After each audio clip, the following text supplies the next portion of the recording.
Central girls game. The Lady Braves lead 48-16 as we head into the full court press. And at this time, we're joined by Coach Louie Riddick.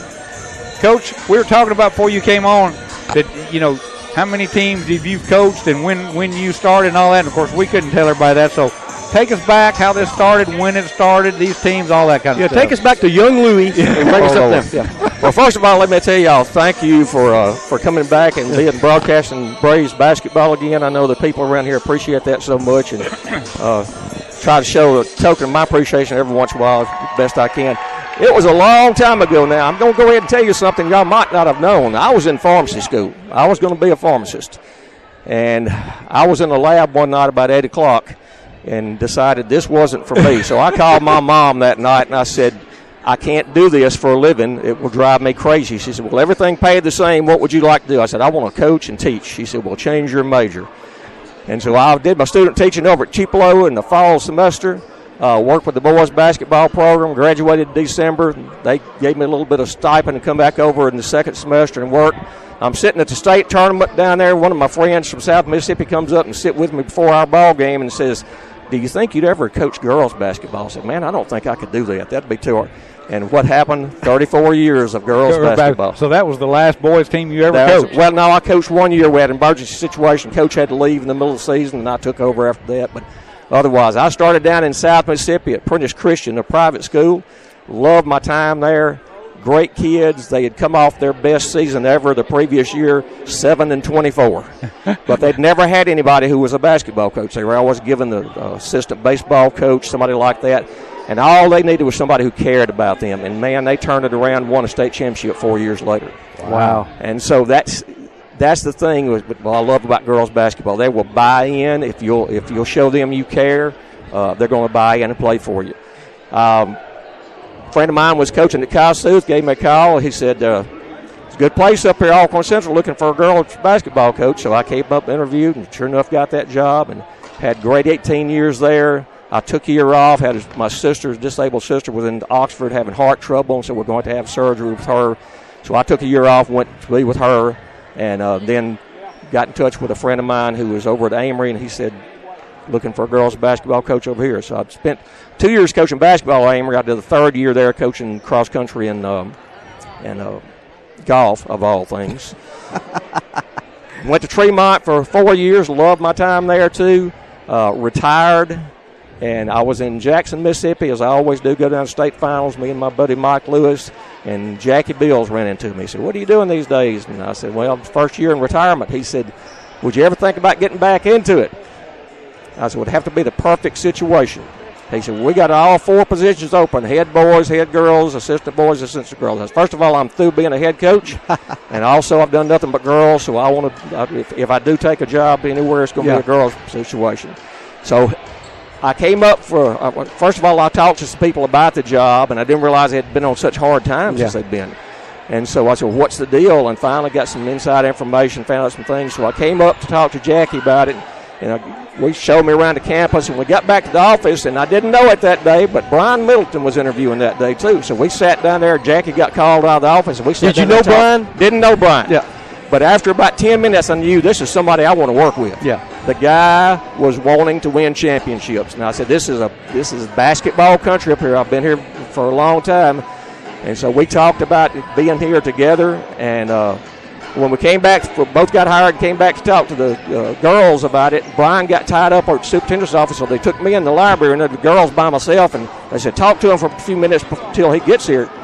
And everything that I talked about winning championships and things like that, Brian came in and said the same things right after that. So, and I can remember Morgan Perkins and Robin McMillan's eyes being as big as saucers. I remember those 2 kids just as sure as the world sitting there in front of us when we talked about things like that. So it was just inevitable it was going to happen. Well, we were talking, we talked to Brian, we've talked to Becky about it, and a couple times I've got to talk to the girls before a game, we mentioned it, and you know this. It required a culture change here at TC, and you were part of, like some of those girls you mentioned that were part of that. They may not have saw the benefits then, but they were part of just the whole re-imaging of the culture. Right. Kind of talk about that a minute. Yeah, and that's something every time I see some of these former players, I remind them of that. They said, you may not have a ring, but you had just as much to do with that ring as anybody else did. And these kids are so good about buying into it. You know, they see the thing. And of course, we had some uphill struggle. The first thing Jackie told me, he said, we got some kids that should be at TC that are in Alabama playing, at Belmont playing, everywhere. He says, we got to keep our kids here. And so that's one thing Brian talked about doing is let's get into these middle schools and convince these kids that TC is the place to be. And so that really meant something. Of course, I could relate to them in the situation. That's the first time I've been in a situation where I could be the good guy. And so, you know, Brian could be the old mad guy, and they come crying to me after practice. It's a good cop, bad cop. Good cop, bad cop. And they come crying to me after practice, and I can say all the right things to them. Oh, man. Well, you know, one of the things that we see you on social media, hadn't seen a lot of here lately, we kind of talked about that, is you got raccoons as pets, basically. They don't live in your house, but they just show up, and it. How did that start? That's what we want to know. I'm just kind of what happened there? This is an amazing thing. I was home one afternoon, stopped by the house real quick, changed clothes. We were playing a ball game. We had a ball game at Corinth that day. JV girls starting at 4, so I was changing clothes and getting me a bite to eat. And I stepped out on the back porch, and there was a raccoon out in my backyard. And I just said something to it. And it started walking toward me, which made me think it might have been a pet for someone. So I went inside and got all I had in my house that might eat. I had some corn chips. So I put some corn chips, or tortilla chips, rather. And he sat there and ate. And since he was by himself, I started calling him like the Lone Ranger. I started calling him Ranger. Well, Lord, this particular one got to the point where he would show up, and I'd sit down on the porch step, and he would crawl up on my leg, and I could sit there and give him his cookies. I haven't had any other the rest of them that tame, but I have a crew that comes every night. They're pretty predictable. They come each night, and I pour Fruit Loops out for them, sit there and talk to them for a while. They'll come up and take a cookie from me. So, yeah, I guess I've got pets. Can you imagine, I'm just in my mind, if raccoons, how they talk to each other? Hey, there's a guy. He's giving out Fruit Loops and corn chips. Come with me. One more. Got Fruit Loops, and he's baking cookies. It is baking cookies. Hey, that's another cool thing. We appreciate you doing that for us, man. That's just cool. I know you do it for the girls, too. Yeah, so kind of talk about when did you become a cookie baker? Well, it started with my classes. When we would have big tests like exams coming up, midterm exams, stuff like that, I would get them in groups and let them, we practice going over tests and compete with each other. And our goal was to win something. Sometimes they don't care about winning the game. It's more what's in it for them. And so I started making cookies, and the winner got cookies. And they kept talking about how good the cookies were. So, well, maybe I can use it to get some things out of these girls, too. So, and I've kind of gotten suspicious or superstitious about it. What if I don't bring my cookies tonight, and they're not going to play good and that kind of thing? So. You know, and the sad part is I've yet to be able to eat one of these cookies. You don't eat sugar. I don't eat sugar, and so I made the comment last week to Coach Rick and said, you need to learn how to make sugar-free cookies. Well, he shows up tonight with me some sugar-free donuts, which I have not been able to find, and I am looking forward to eating those for sure. Oh, me. Hey, Coach, can you hang around for a couple of minutes? What's going on? I might say something I'm not supposed to say. Hey, one thing I want to ask you is, what do you see in this team that seems like, hey, they got a shot? Brian approached me, probably the second week of the season. He says he's worried.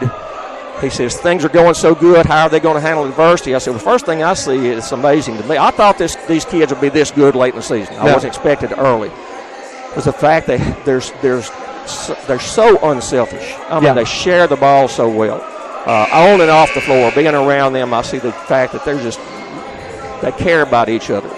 And I like the mentality of so many of the kids, and especially somebody like Claire Ray, the point guard. She doesn't show emotion. She doesn't let things bother her. She doesn't get too high, doesn't get too low.